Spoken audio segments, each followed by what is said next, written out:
this is the first time that I've done this, at least for worst. Basically because I didn't think that I saw enough bad films, I guess, in 2018 off the top of my head. 2019, I came up with a long list of 4, 5, 14. I was going to say 19, but one of them shouldn't really be in there, but it's just the subject matter, which so it will get brought up regarding one film.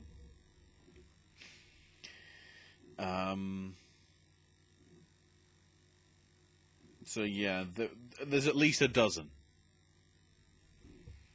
Well, there's probably enough to sort of make it a top 20, but me being me, I'm bunching them together. You're not going to get a regular top 10 from me, because some of them I can't sort of split. There is a theme behind some of the direction of where this is going. So, it's not really a top 10. I'd say it's a top 8. With my top 2 being multiples. But it's because of what they represent. However, there is also I guess, dishonourable mention, if you want to call it that. And the reason why it's only mention is I haven't been able to see them yet because they're not on Amazon Prime for me to watch for free, because given the subject matter of them, I refuse to sort of pay for them. And those 2 films are 2 infamous ones, I would argue.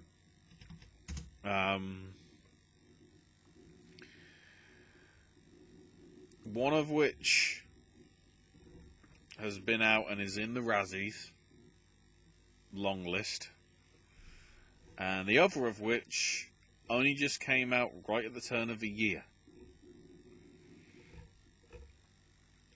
and that is 2019's works by director Daniel Farrands. You know, he did a very good job with the Elm Street Legacy documentary from back in the day. You know, he's done some very good jobs with them. You know, actually, no, he did both the Elm Street one, and I think he did like a Friday the 13th one. I don't know I know he's made a few of the documentaries, except then. Well, you get to the stuff. And they are the 2 exploitative ones. Being the recently released Murder of Nicole Brown Simpson, and the one that's going to get ragged on a lot more because it's been out for longer, The Haunting of Sharon Tate. Just the whole concept of changing history, and or like trying to say history could have been changed in hindsight. Like, there's a scene apparently in the Nicole Brown Simpson one where Nicole Brown is saying to somebody, "Oh, I swear this person's going to kill me, and if they do, you'll be sorry." And it's just like, the writing just seems very Bush League.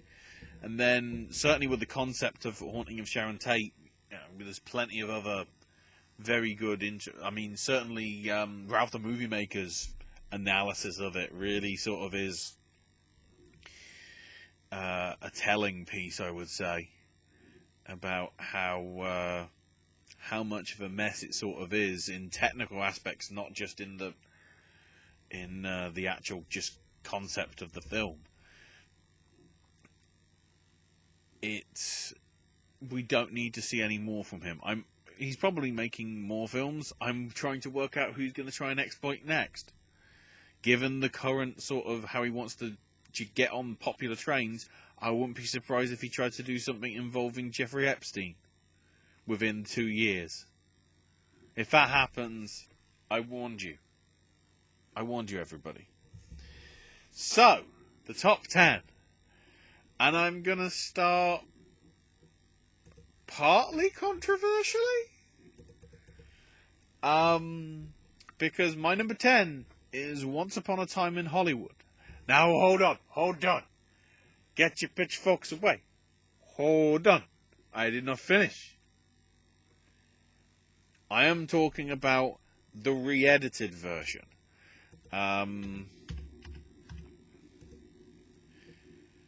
You might be going, re-edited version? Oh god, Sonic the Hedgehog got classified. Really needed to know that. Thanks, BBFC.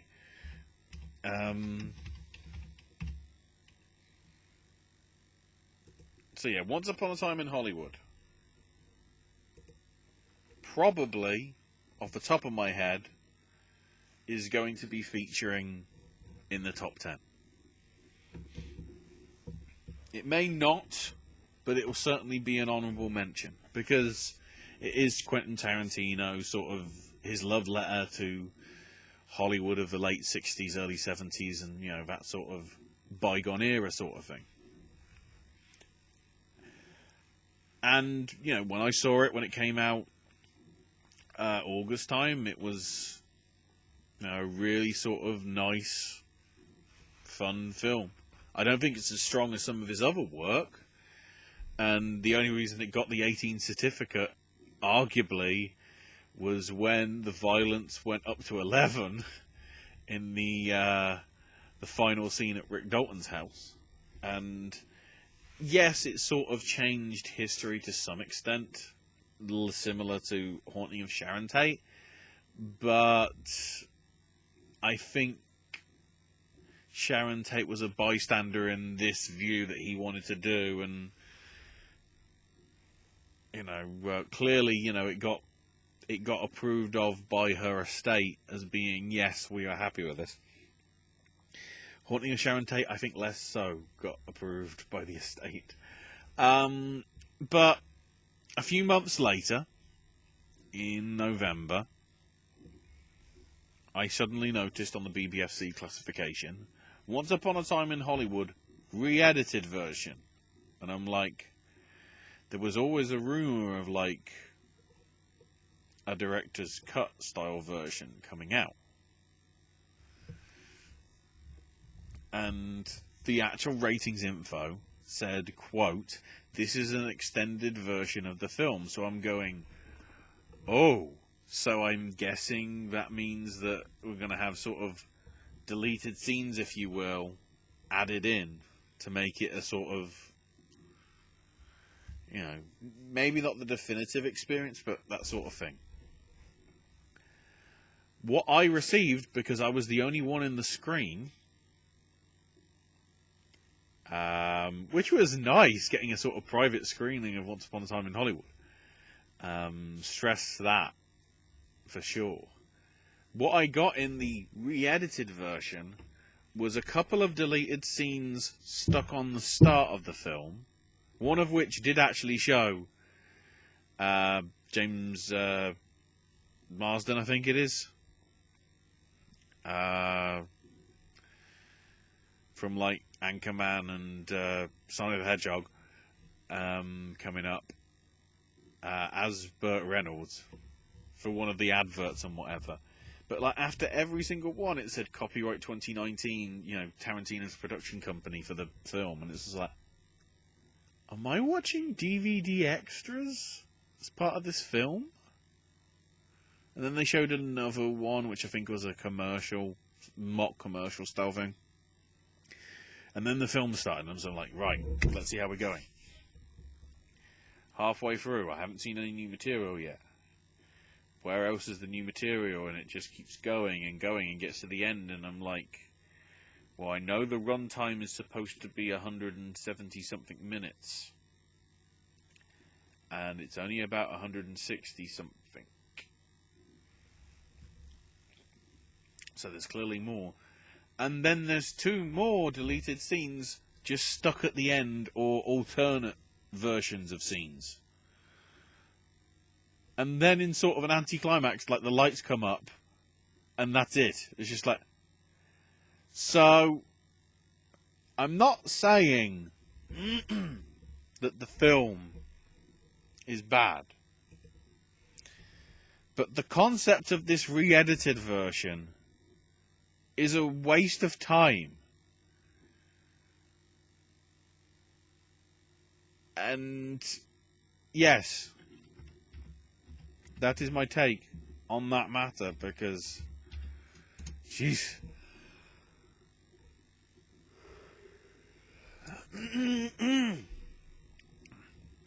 Number 9, Wonder Park.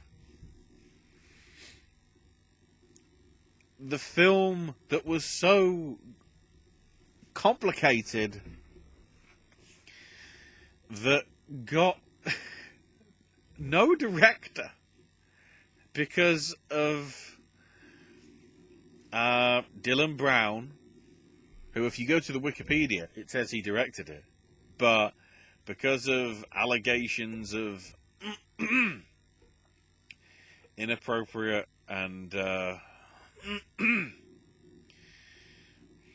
inappropriate conduct,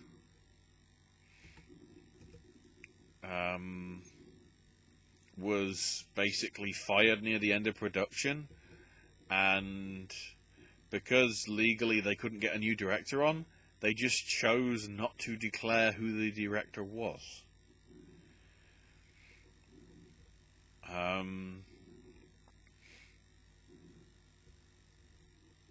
And basically, yeah, supposedly he was just being very inappropriate in terms of making it. I'm trying to see if there's word on here from 12 months ago when the article came out about it happening.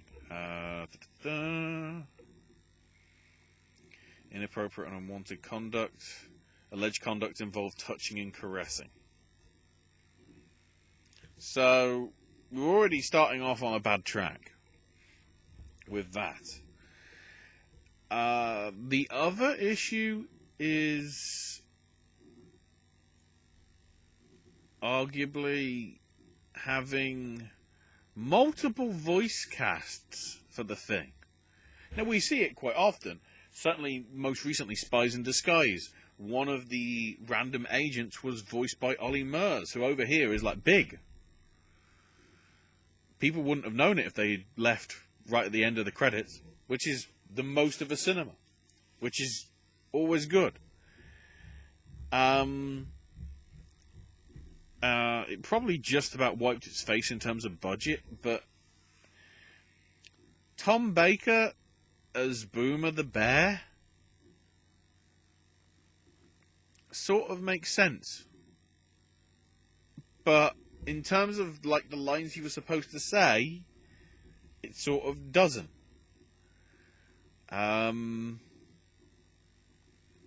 Kenan Thompson and Ken Jeong, who should be voicing the Beavers.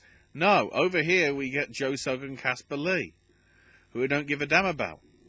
Also, apparently, they're voiced by 2 Australian people in that version. And then the uncle and the auntie that show up early on in the film, from what I remember, were voiced by a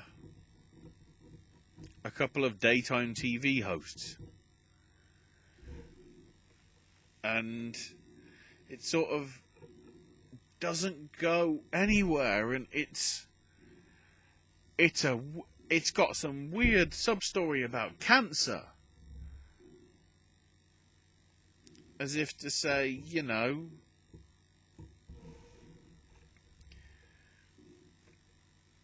it's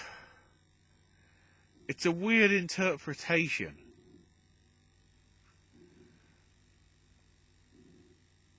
of how basically it's just a weird interpretation of the whole cancer affecting the sort of girl sort of chance of imagination and stuff like that, which is...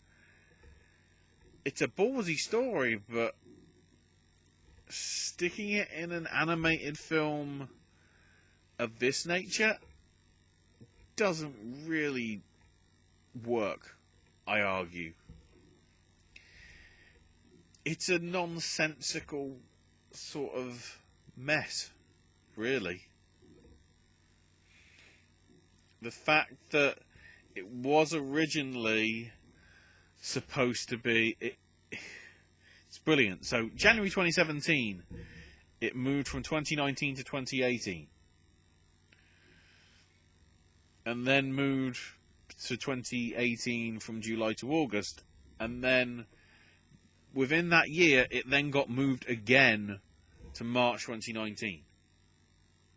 So, in real terms, over the course of the year of them making it, it went from March the 22nd, 2019 to March the 15th, 2019.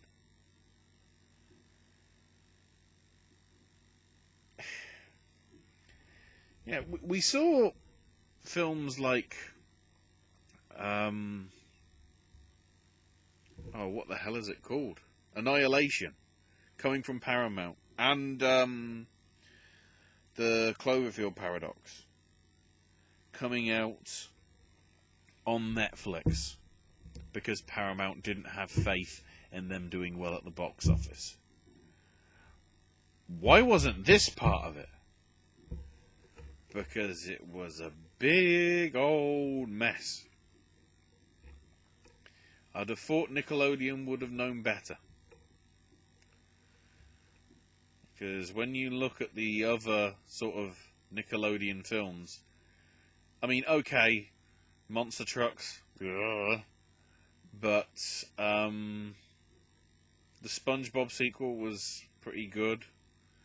I'm interested to see what happens with the new SpongeBob film coming out in a few months. I don't know. There was another... I guess the other Nickelodeon movie that I saw this year, which was actually surprisingly good, was, of course, Dora and the Lost City of Gold. I didn't see Playing with Fire, because I didn't want to torture myself. Even though it's got a wrestler in it, but, you know. Didn't have faith in it, so I was like, yeah, no. Also, it was that good, it was only showing sort of in the daytime. Then again, so was Spies in Disguise, and that was actually passable, in all honesty. So, number 8. Oh, this is going to be a longish video. Number 8. Oh, I completely misread. Number 8 is also a multiple one. It's less films, more than somebody's work in films this year, and that's Rebecca Ferguson. She is a very talented performer. You know, her Mission Impossible stuff, her sort of cameo, if you will, in Florence Foster Jenkins, her appearance in Girl on the Train, even Life, that I know a lot of people were very snooty about, she was good. Even The Snowman, which isn't a great film, she had a good performance. Jenny Lind is in The Greatest Showman, yes. But in 2019, she was an absolutely useless villain in The Kid Who Would Be King.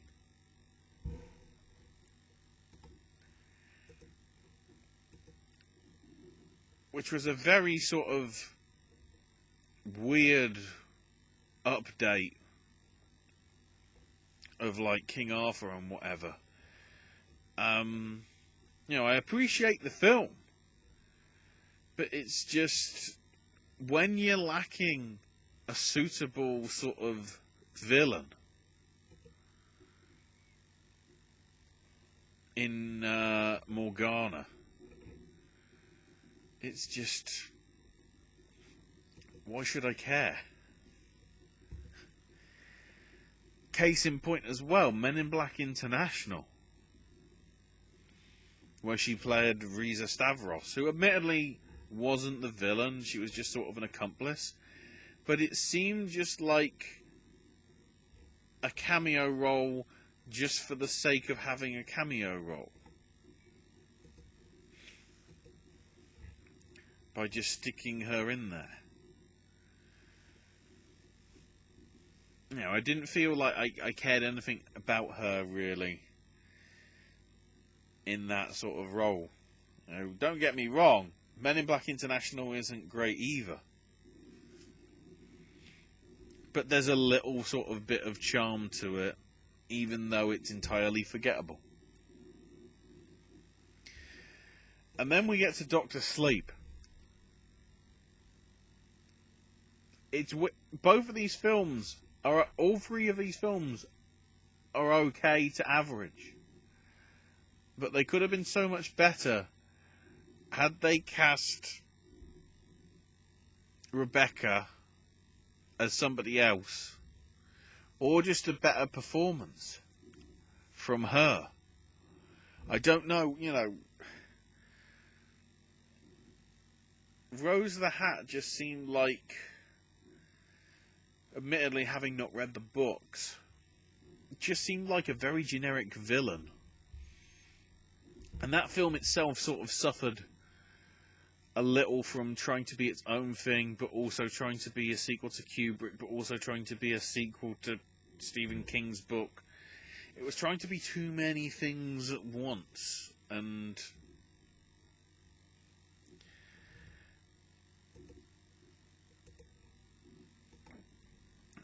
it was sort of, all three performances felt like she was sleeping sort of through doing her roles.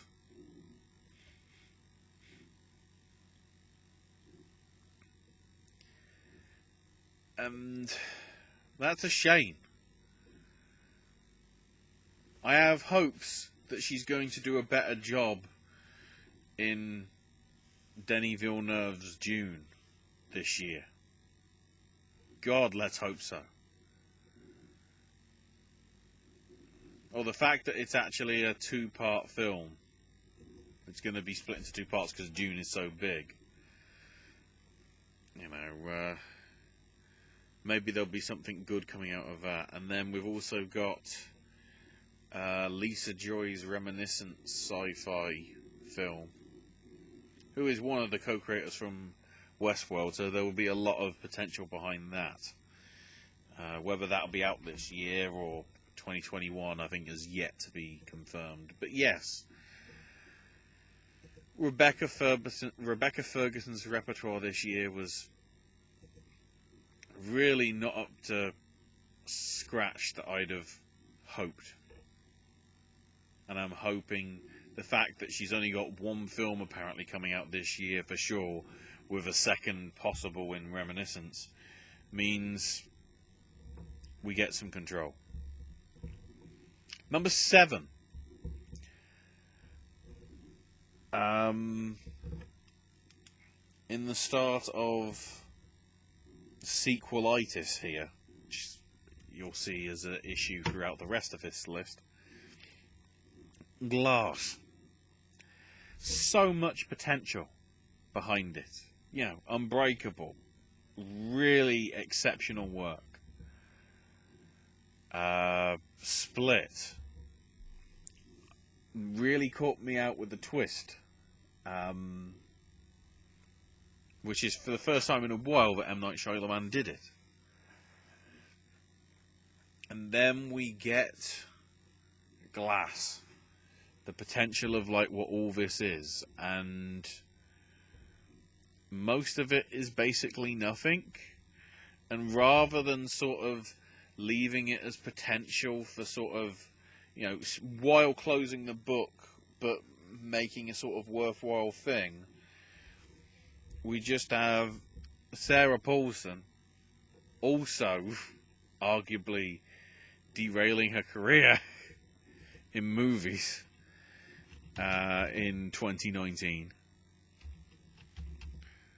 Because some of her choices this year were, oof, oof.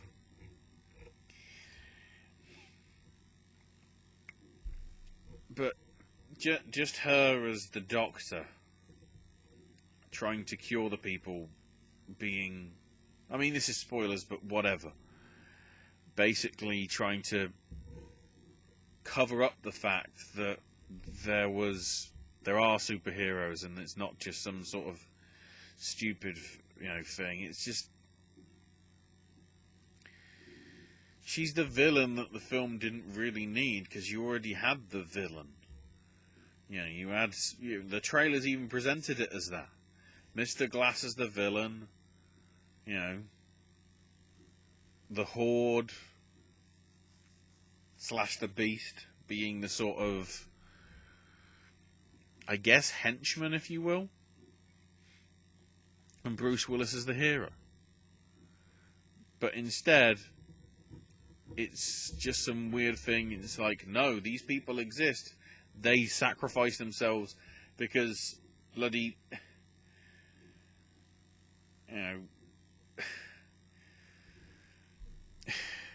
Glass gets sort of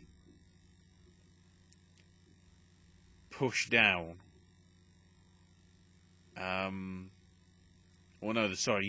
The Beast kills Elijah, which you could sort of sense because he's wise to it and sort of got used to it. But then, because of the girl that was clearly bonded to him, whether it was attracted or not, who knows, but there was clearly a bond that was formed in Split and whatever. That allowed him to be shot dead, and then David drowned in a flooded pothole. And, there's potential to see where it goes from that, but at the same time, I don't want to see it, because it felt like a letdown. All the build-up and the hype, and then, and this was on when Charlemagne was sort of back, and, had potential. And lo and behold, he ruins it. Visit was good. Split was good. And Glass just went straight back down. God damn it. Please make something good in the next ones. Please.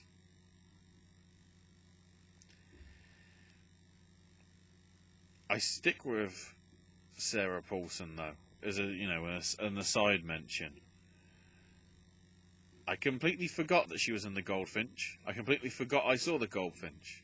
It's not a bad film. It's not a terrible film, like some of the rest of these are, at least in my opinion. But there is one other one that I'll bring up in a little bit.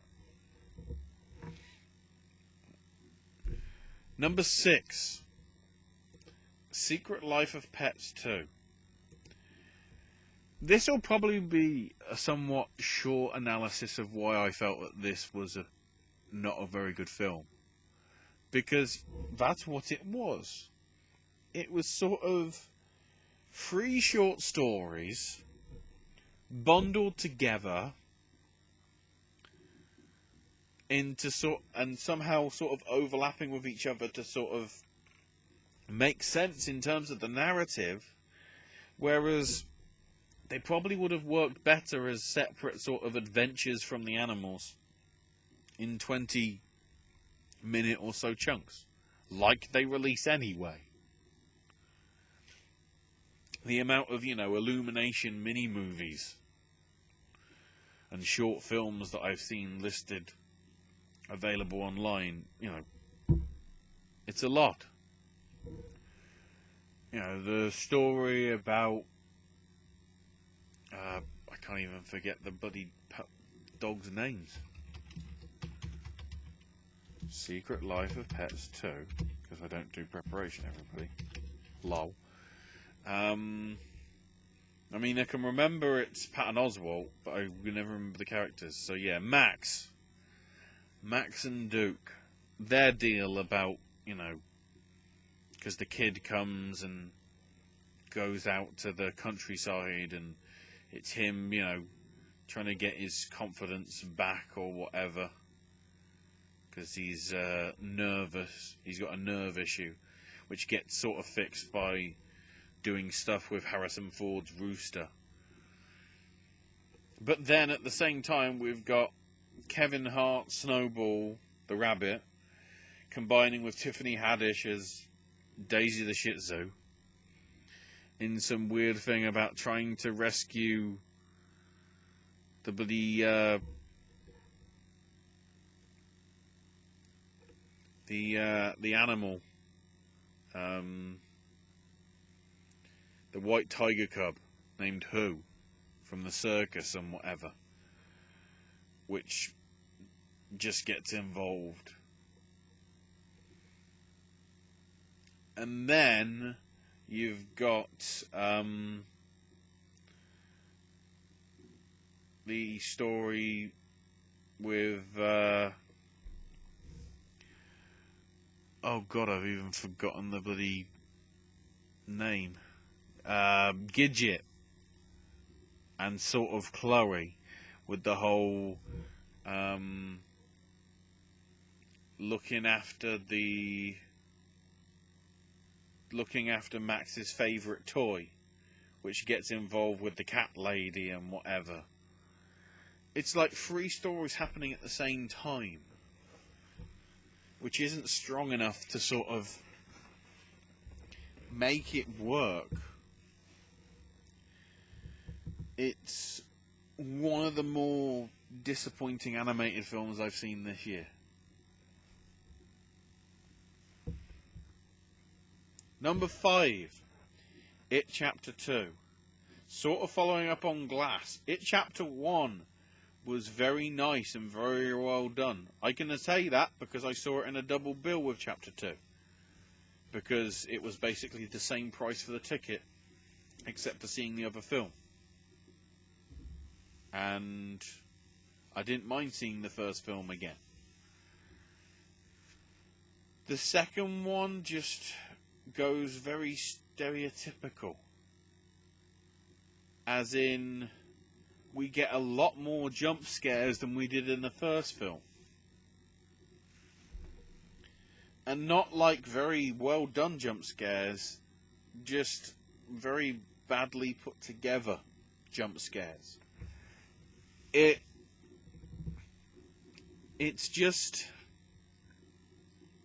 It's disappointing with all the potential that we had from Chapter 1, which is what led to Chapter 2, was sort of gone. What didn't help as well is the constant to and fro cutting from the kids to the adults. Both versions of the Losers Club. As if they didn't know whether they wanted to make it just about the adults and their experiences rather than the kids' stuff. Some of the scenes, I think, were even just direct pulls from the first one, rather than even done again. Chastain is sort of completely looks-wise, perfect choice to be Sophia Lillis and whatever. In the actual role, not so much. McAvoy doesn't seem that likable and whatever. Bill Hader, the only one that works, because Richie Tozer's supposed to be sort of a dick. So of course it would make sense that the dick becomes a stand-up comic. So, that works. Isaiah Mustafa as Mike Hanlon. bringing everybody back to the thing just for the sake of it, to bring in some like weird voodoo, like Toblerone style tub or something. Even the clown. The only bit where it really was crazy was the sort of the cracking face sort of makeup when he was doing it at that bit. But the rest of the bits, it's just... And then just putting Peter Bogdanovich in as the film director that's doing the films is just... Just another one where it had enough potential and just became a very mixed bag. It also didn't help with the length. It was longer than Once Upon a Time in Hollywood, and that didn't feel like it outstayed its welcome. Chapter 2 just felt like... It felt like you're reading sort of a 10-issue comic series, except they're trying to show you the pages once every day for those 10 issues. It didn't have like the pace and the action like the first one did, or like good horror films would do. Number 4, sticking with Jessica Chastain, probably an obvious choice. X-Men Dark Phoenix. Oh my word. The fact that this was obviously going to be a contender, considering everything about it. Mistelling the story of Dark Phoenix again, whereas arguably the only one that's done it properly correct is the 1990s TV series.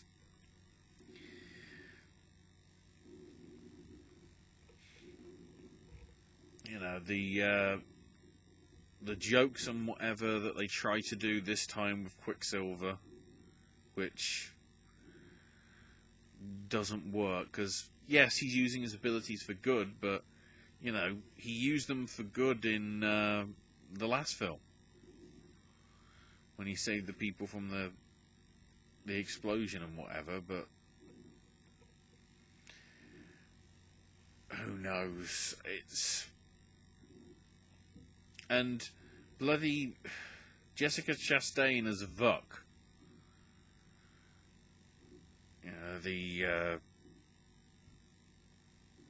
Well, I guess as the other woman as well that she impersonates in order to have sort of a human form. It's honestly a useless, the whole Vuk thing.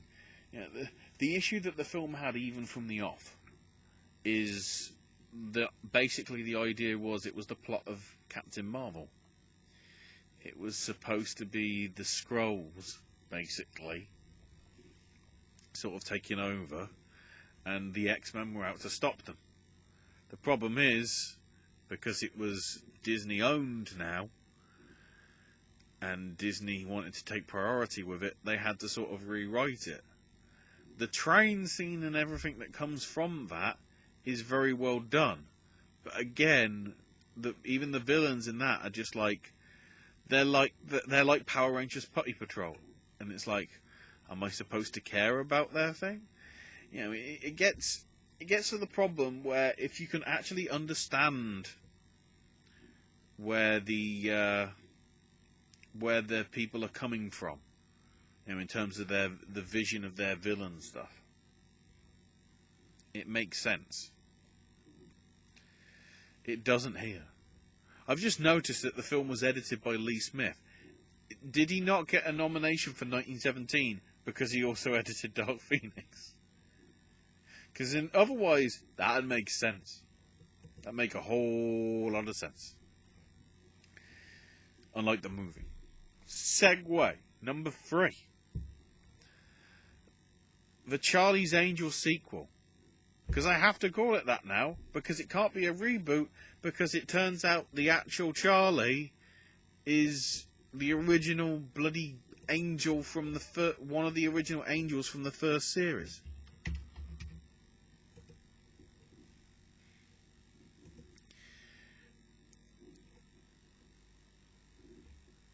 Kristen Stewart's character isn't likable. Even when she's supposed to be sort of like the good one. Naomi Scott, you know, being the sort of MacGuffin of the whole thing to some extent. Ella Balinska, the only bright spot really in the film. She does a very good job in what she's given, and I hope she gets more.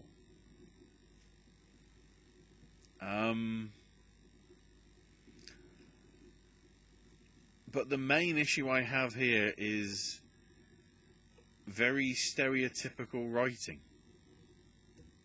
The amount of times of like, oh, you're a woman, you don't stand a chance, seems a bit too, in this day and age where we're already trying to be woke about this, seems a bit like frying pan over the head. Too many times. You can be a little bit more subtle about it, rather than being very sort of that crazy by it. And the direction from Elizabeth Banks, who again should be doing better. I'm guessing she doesn't know how to do action, because the amount of cutting on stuff. Maybe it's because I also saw John Wick 3 this year, where there was not as much cutting. The amount of times there was a punch, it was like watching the WWE wrestling as it is now. Probably my only mention of it here. When you see a lot of the action now in WWE, every time there is a punch or a kick, they try and go to a different camera angle. And a lot of it happened here. Rather than showing sort of like the set pieces, putting together sort of the moves that they do, it was just like, boom, move that way. Bang, go back to this way. Boom, go to a third shot. Boom, go to the second. And the worst bit is the bit that's actually in the trailer, which is Jane, when she does the shoulder charge, you know, the whole shoving into the guy. She's literally standing still, and if, like, she's on a conveyor, she moves about 4 foot that way to shove into somebody.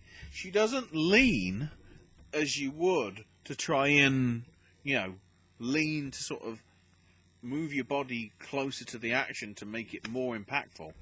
She slides as if she's doing a moonwalk. It's just utter bleh.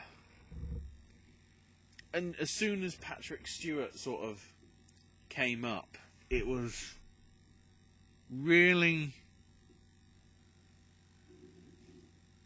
just, I don't know,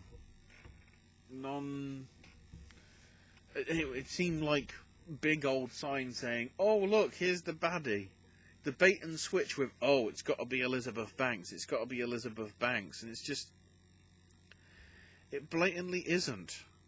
Why would she write herself to be the villain? She wouldn't do that, because the woman wouldn't turn on the woman, it has to be the man.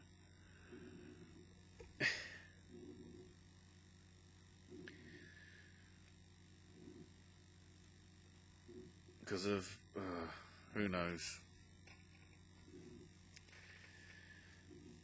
A film, a sequel that didn't need to happen. And we go now from sequels to remakes. And here's the theme for the rest of the video. Number 2. Both Cold Pursuit and The Hustle. Cold Pursuit is in here as it is a very much inferior version of the original film that it's based on, In Order of Disappearance, which the guy directed as well.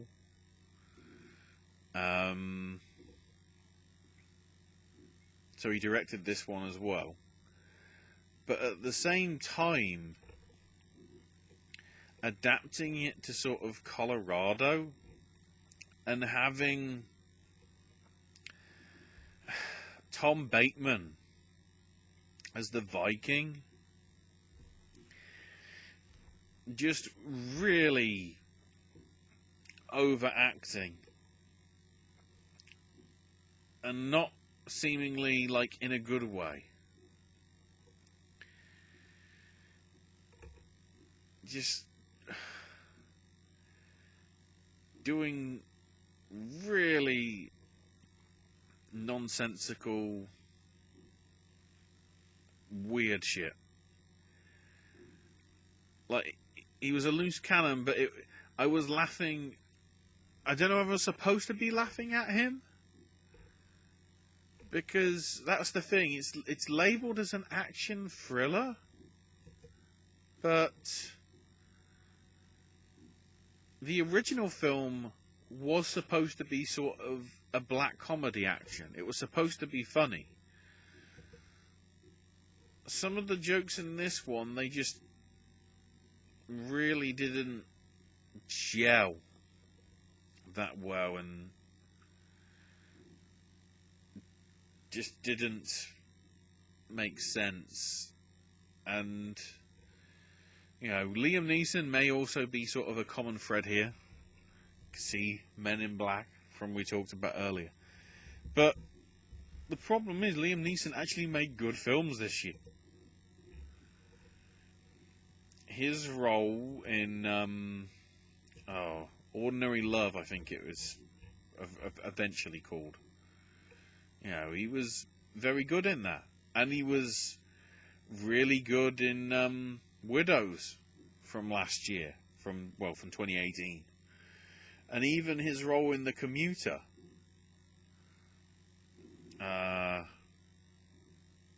was an interesting sort of little concept that actually worked. So, but certainly Ordinary Love, it's a subtle film, but it's proof that he can make good stuff in a year where we also got him in an unnecessary remake and a average sequel. I feel like I don't need to say much about The Hustle, but I probably should, because Anna Hathaway wasn't a good fit. Rebel Wilson again proving that in very few roles is she actually the right character. You know, JoJo sort of worked. Isn't It Romantic? Actually did. But of course that got stuck on Netflix for most of the world. So I haven't seen it. Cats didn't work. You'll be amazed to say Cats didn't make it in, because it's now got that so weird in its approach that I can't actually say it's the worst film of the year. Because it's like being on a drug trip but without being on drugs. But whatever. How to Be Single, not too bad. You know, Pitch Perfect. I mean, that's where arguably she got the sort of most of the attention that she's had for the last few years. But The Hustle, it doesn't work. Anne Hathaway, what a waste of her being the character that she is. You know, an Oscar winner going to this level, if you will. You know, another one that might be in other people's list, Serenity. I can't say I've seen because it was a Sky movie, so it never actually got a cinema release over here. And then Alex Sharp, who, you know, again, he's very talented. His Curious Incident of a Dog in the Nighttime run in Broadway, very well done. And he shows up in The Hustle as like supposed to be the third like lead character in this important sort of film, and he's just a really bad Zuckerberg shoe-in. I'm disappointed for Chris Addison because he's a talented guy and he's the guy that had to direct this. Rebel Wilson was a producer. Why am I not surprised? Sorry, I only just noticed this after being out for like 7-8 months. But the fact that the screenplay is credited with 3 of the people that wrote the screenplay for Dirty and Rotten Scoundrels, it is that much of sort of a copy and paste and cut in and paste new bits to make it more relevant to sort of nowadays. Just, we have a remake of a remake, of which the first remake was actually good, on a par with Bedtime Story. So I shouldn't say stop making remakes of classics, because they aren't going to.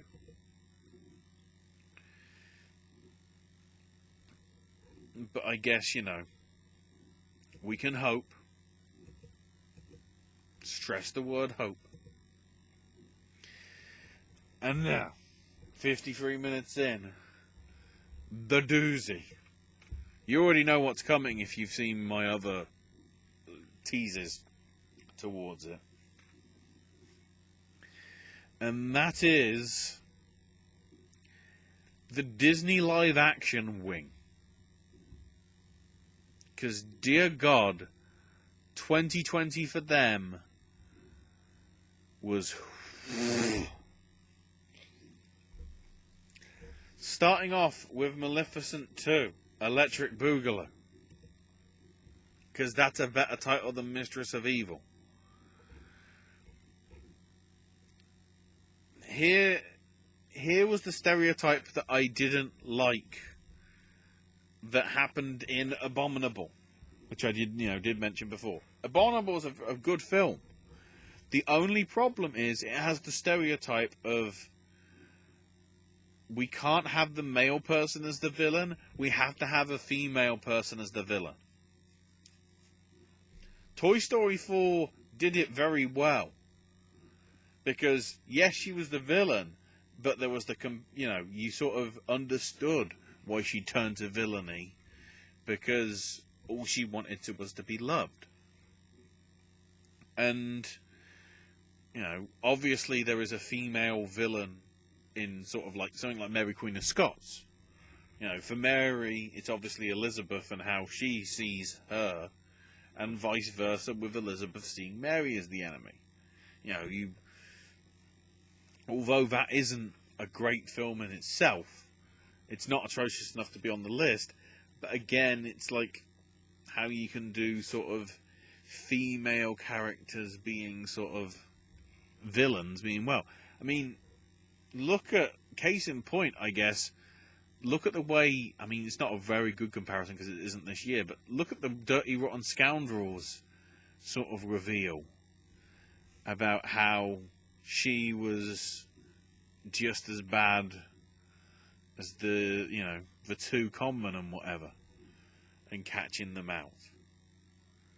That is how you do sort of witty writing, not just, oh, I need to go to war because of some mistake that happened back in the day, so I don't trust magical creatures.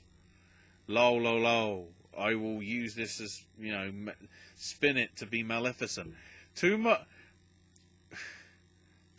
like spin to sort of like fake news sort of stuff. In a lot of respects, in all honesty. And it's just sort of boring and goes nowhere, and oh look, here shows up bloody Chiwetel Ejiofor. I can't remember who he was, but he was in there and he did something because of reasons. Then, in order from worst to stupid, Dumbo. Again, we're pushing in angles that, the fact that the whole plot of Dumbo is the elephant, loses its mother and then goes to, eventually goes to learn to fly. And basically becoming attention.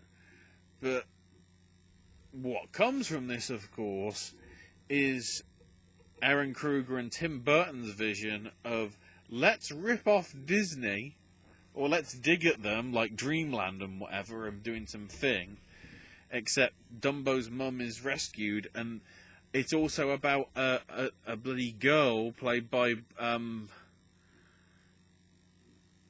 Nico Parker, which is Tandy Newton's daughter, who's interested in science, and everyone's like, oh, you shouldn't be interested in science. And it's like, look, just because it's supposed to be set in the 20s doesn't mean you have to interpret and put 21st century visions into it. It didn't really work with either of the Alice films, and it didn't really work here.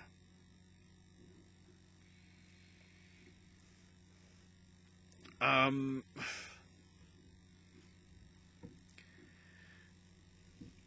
the thing that sort of did it for me was when Michael Buffer, the ringmaster, came up and said, let's get ready for Dumbo. And I literally, in the cinema, packed with families, I SMH'd myself. I just did this and went, what the hell? I mean, I didn't say what the hell. I just said, what? Because that really was going to bloody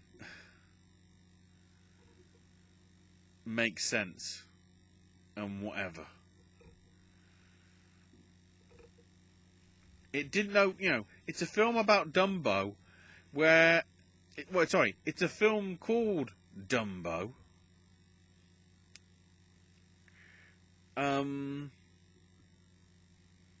But most of it isn't actually about Dumbo.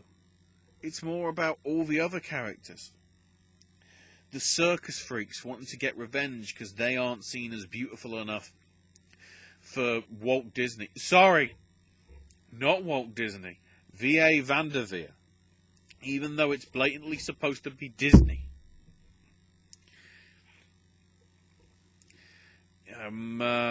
Holt Farrier, the World War One amputee, with one arm, trying to come to terms with his sort of fatherhood and whatever, and is he a good enough father for his kids? Eva Green's trapeze artist, Colette, trying to unshackle herself from Vanderveer's sort of control, if you will. And then all of a sudden, oh yes, there's Dumbo, trying to actually, get Dumbo's mum free. Meanwhile, also, getting the confidence enough to fly.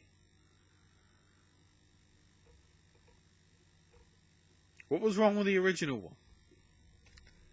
Which brings us to Aladdin.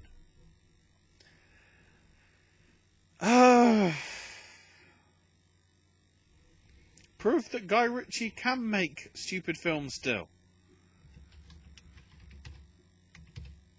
Because I thought we'd rescued him, but then I forgot he also did that King Arthur Legend of the Sword that I never saw in cinemas. But then he did Man from U.N.C.L.E., which was actually not too bad. And just Aladdin in itself, the one positive for it wasn't a scene-for-scene remake. You might know where this is going in a few minutes. But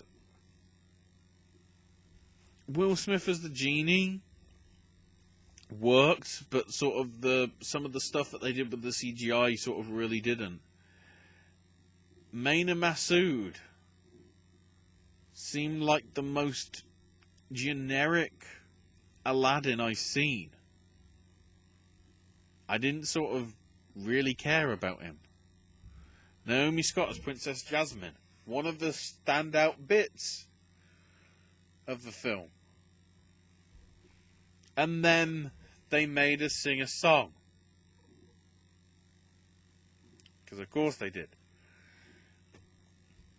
And then bloody, because we have to make fun of somebody, let's make fun of the white man, and we'll bring in Billy Magnussen as Prince Anders. So much so that allegedly Prince Anders might be getting his own weird Disney Plus spin-off.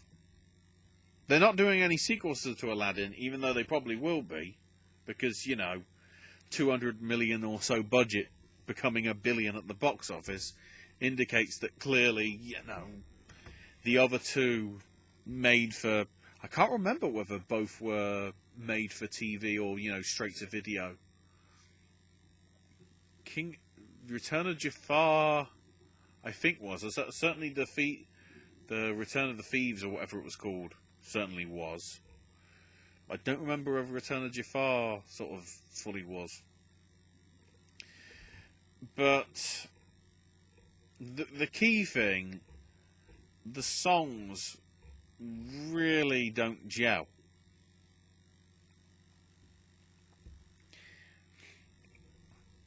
They became so iconic through the presentation of the animation from '92. Just really worked. But the new song, Speechless, that Naomi Scott did.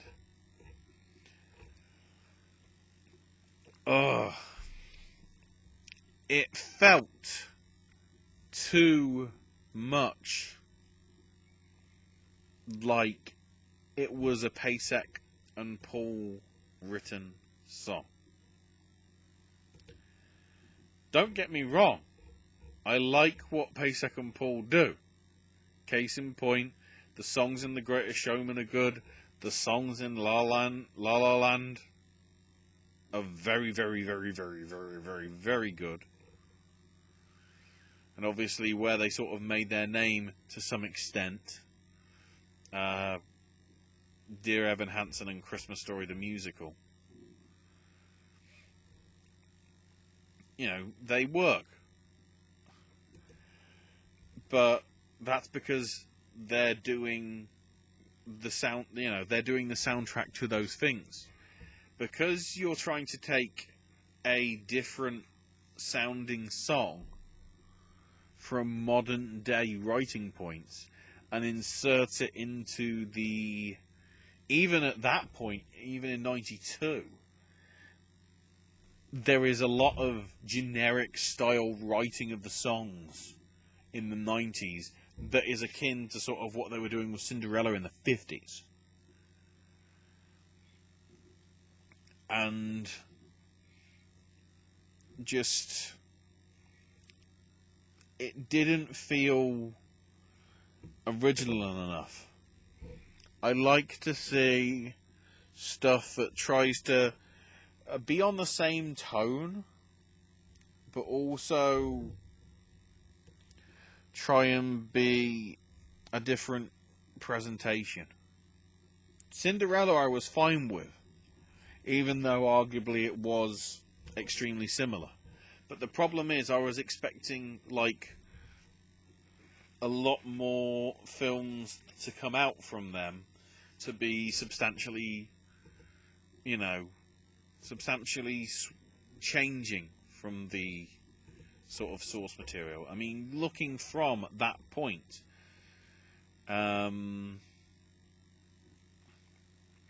Jungle Book worked because they adapted it well. They stayed somewhat true to the thing, but the new music in that, if there was any, worked. Scarlett Johansson singing "Trust in Me" and whatever, and the sort of the car song fits. BFG, well, that's less of a remake because the animated one wasn't on the same caliber. Pete's Dragon. I think some people forget that Pete's Dragon happened. I was going to say Pete's Lagon. But Pete's Dragon was surprisingly good. It was taking the original concept, but actually telling sort of a new story around it. Whether it's because of David Lowery's work, I don't know. I wouldn't be surprised. There might be a reason why he's working on a Disney Plus version of Peter Pan and Wendy. Might make people want to get Disney Plus. Beauty and the Beast. Again, that very similar to Aladdin in that sense. We didn't need a live action remake. The other one was perfectly fine. Plus, it's less than 30 years old. Oh, look, we've got a trend there. And the new song that was written for it didn't fit. Didn't gel, I would argue. Nutcracker in the Four Realms. So infamous because it had two directors. Because the other guy went, no. And again there, let's twist the sort of ending. It's got to be the Sugar Plum Fairy that's the villain. Because it's Keira Knightley being squeaky. And who likes her? Ugh. And then the one that I'm not mentioned yet. Because, if anything, if there had to be a number one, it would be The Lion King. Because when I go to the movies, I'm trying to get new experiences.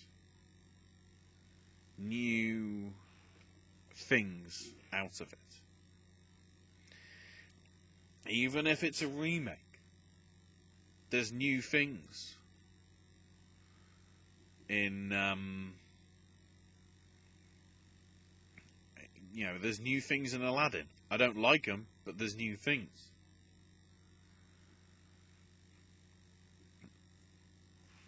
And then, as I say, we get to Lion King. I get it. It made $1.5 billion. But live actioning The Lion King is stupid. When you have the animals sing and go through the trials and tribulations that they do in traditional hand-drawn animation, you get the emotions. You can get the sort of raised eyebrows of shock of Simba as to what happens to Mufasa. You get the sort of real smarm of Jeremy Irons saying, "Long live the king," as he does the thing to kill Mufasa.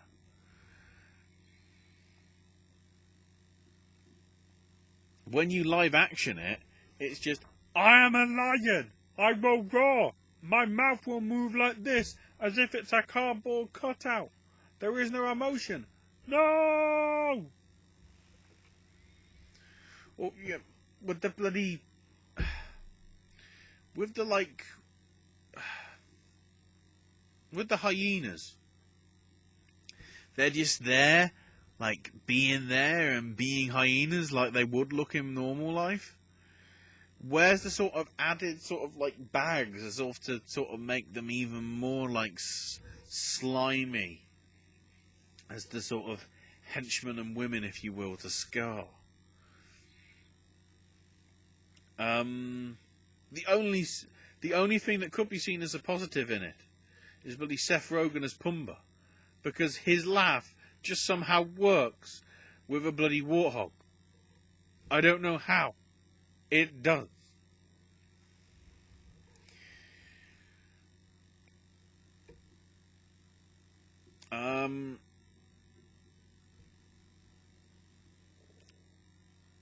Keegan-Michael Kay and Eric Andre really don't work either as the two of the hyenas. It sort of doesn't... They don't sort of fit. And then we also get to Beyonce.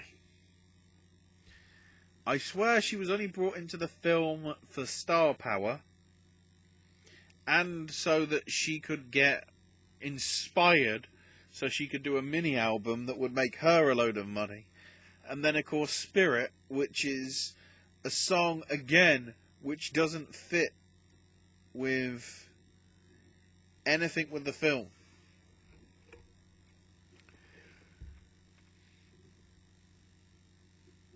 Also, to some respect, Donald Glover.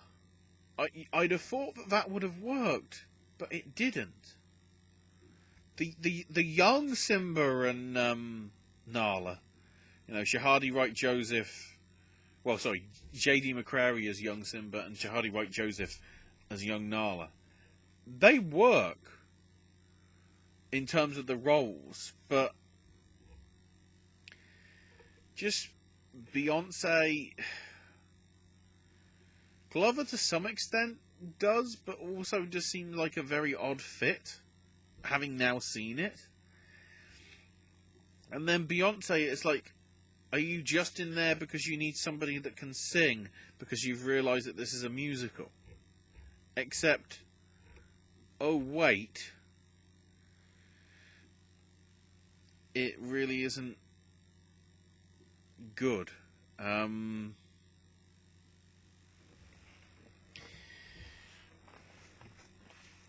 What also doesn't help is doing as much of it as it is being a shot-for-shot remake, really.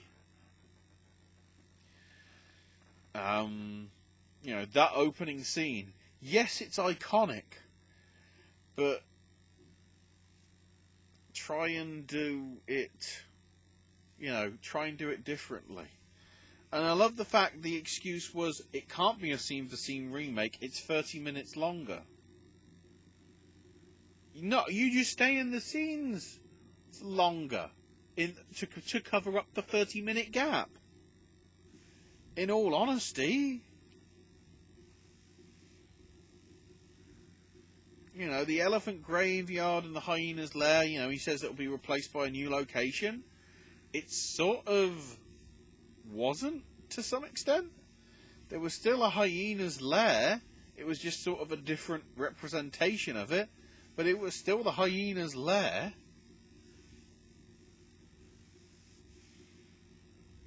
And, you know, the biggest point, the film was having its 25th anniversary. So how do we mark it? Rather than, like, celebrating it and doing a re-release of the original, which you'd probably get a lot of people watching it, no, we'll just bring out a live-action one and have the goal to release it with the animated one when it comes out on home media. Because, to me, Lion King is the peak of Disney in the 90s. You know, you've got, arguably the peak is the three. At least off the top of my head. The three I can think of. At least of Disney animation. Not including the Pixar stuff with Toy Story and whatever. But Beauty and the Beast, Aladdin, and Lion King. All in the space of 3 years. 91 to 94. All three of them already have been remade. And they're less than 30 years old. That's why I appreciate Cinderella. Because, you know, 2013 from 1950. Pete's Dragon, which is 60s, I would have thought. The original.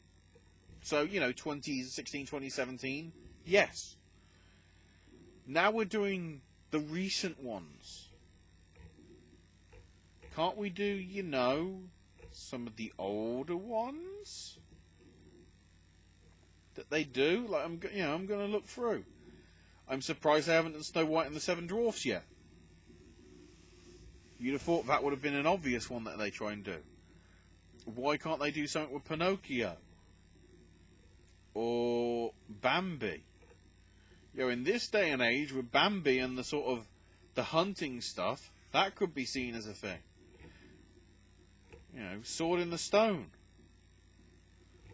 You know, we're already getting sort of Cruella, you know, with 101 Dalmatians and that coming up. You know, but, you know, I don't have confidence in Mulan. I have concerns for that. Anyway, that is me done for this video. The best 10, or whatever I call it, will be coming up. Check out all the other content on the channel. That's there, probably on the side, or, you know, if you subscribe and go to the videos. Be it